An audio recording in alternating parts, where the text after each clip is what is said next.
Here we are just coming into the inside of your new motorhome. To the left of the entrance door we've got some of our light switches, our switch for our electric steps, so in and out, and a mains plug socket. If we go to the hatch on the floor, push the little buttons forward to release them up. This comes up. As well as being storage, it's got some key features we need to know in here. Our frost protection valve, this is what this is. So to drain your boiler each time you would do this, or if it gets below 5 degrees, it will automatically drain. And to close it again, the blue tap must be across the way, and importantly, you must press that reset button in. As soon as the frost protection valve goes, it will open this, and a lot of people basically turn the blue tap at the top and they forget the one at the side. You must push that one, and that is the reset. Got a further hot water system drain here, and you've got a wastewater drain lever here. And again, like I explained in the previous video, you have an extension to go onto the waste pipe should you wish to dump it at a drain further away from underneath the vehicle. Okay, there is some information on all these features on the underside of the door. Okay, door comes back down, close it. I'm going to go straight to one of the other floor doors or hatches in front of the bed. This is one where your tanks are, but the one we really need to concentrate on here is this little wheel here, and that is to, as it says in the diagram, to open your freshwater tank to drain it down for 3/4, and that they recommend that you sit with about 1/4 of a tank for driving. Don't sit with it absolutely full. Now there is times that you can't do that, which the manufacturer understands, but that is just their recommendation. If you need to put any tablets in your tank, you can gain access from here and from here. Okay, and you can obviously fully drain your tank by turning this a bit further around. Close this hatch again. A couple of tips in the winter time, or when the van's not in use, really, if I make sure I move these out of the way. If you leave your tap in this open position, same with any other taps in the vehicle, it just saves them getting damaged by frost. If they're closed and there's any water in there and it starts to freeze, it will burst the body of the tap and you will not get a warranty claim on it. It will be the cost of a new tap. The covers on the top of the sink are quite good.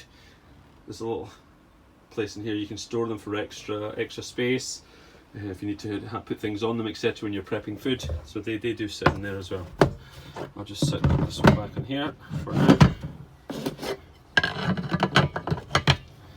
Okay, we come right round to the fridge, push the buttons down, and that will gain us access to fridge control, which is just in between the two doors. So basically you've got an on-off switch, you've got a mains selector, you've got a gas selector, you've got a battery when the engine's running selector, and you've got an automatic selector. 9 times out of 10 you would just run it on automatic and it will automatically pick up the best source. You've got a heated door seal, and then you've got your temperature controller. This here is an alarm, so if for any reason you've not shut the door properly, one of the functions you've got, for example, if you've got it set on gas but the gas bottle's run out and you need to switch it to mains, the alarm will go off, and to reset it, just press it in. Once it finds its new function, the alarm should automatically reset. Okay. Up here we've got our oven grill, and when you've got the control panel on, you would hold it in once it's round at either the features to do the igniting. Okay. Above the entry door, the 2 things behind the hidden panel, or 3 things rather.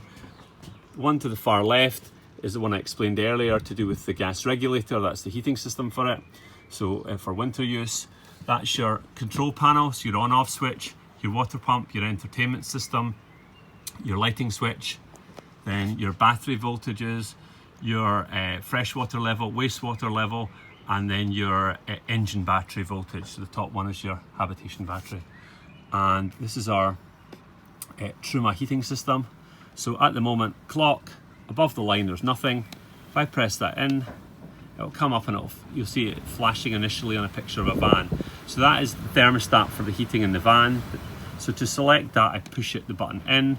It says off, but I'll scroll it to the right to do what I want, press it in again, and that selects it. So it's going to its last set features. So it was last used on gas.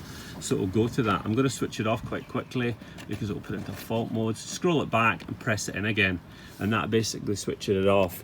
And the same applies for the hot water. You've got economy, hot or boost.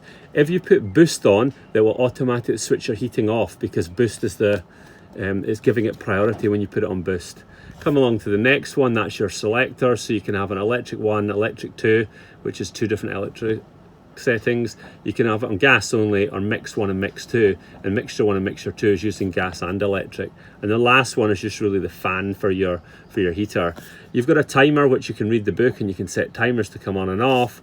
That's just to reset the clock, and that's really like an engineer's part when you go into the spanner. But in the spanner there's a couple of features you can do, and again it's all in the booklet. Okay, and then again, to know one last thing, sorry, on heating, to know you've got everything off, if you press the back arrow, it's very important before you either pull the electricity out or you switch the gas off, you must make sure everything's turned off. If anything above that line's on and you do that, what you'll do is you'll lock out the boiler. The next time you go to use it, it won't work. So really, really important to disconnect the mains cable, before you disconnect the mains cable, sorry, to switch everything off. Before you turn the gas bottles off, turn everything off. Check above the line, it lets the boiler do its little couple of minutes shutdown, and then you're good. Okay. In terms of your safe, which the engineer showed you the position of it, the keys are in this little ash cup holder here. Your Diamond Bright pack, etc., is just to the left of the passenger seat. The important card in relation to your tracking system is there. Okay, and in terms of the vehicle features, they're fairly standard. Your indicators are on your left hand side of your steering wheel, which also is the lights. Okay, on the opposite side we have our wipers.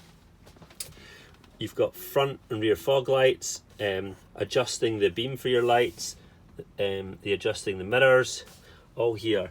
Your reverse camera here, just bear in mind when you first select reverse, it's just got a couple of second delay, and it does have blind spots, so just be careful of that. Your handbrake is down to the right hand side of the seat, driver's seat, and if you need to swivel the driver's seat, you really need to put the handbrake down first, so make sure it's in a gear. So make sure you've left it in gear 1, for example, before you turn the engine off, or put the ignition on and put it into gear 1, and then release the handbrake to allow the seat swivel. Okay, you've got storage facility down the side of the driver's seat.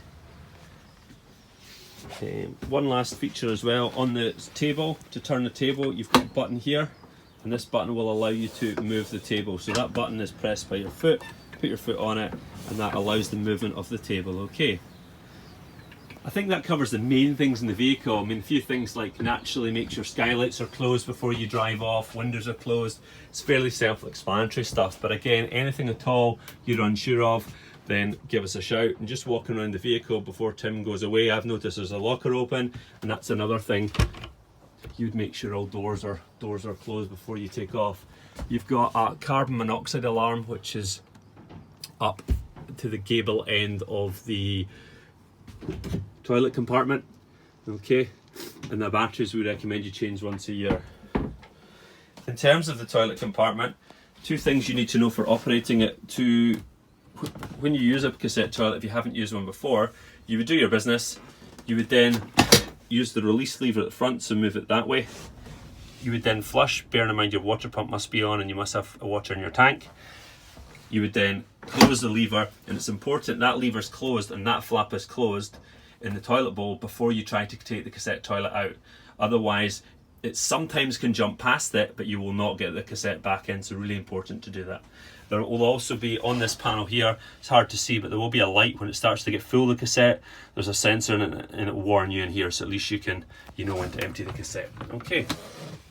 Well, thank you for listening. If you've got any other questions at all, then please, by all means, let me know, and I hope you enjoy your new motorhome. Thanks for your business once again. Bye bye.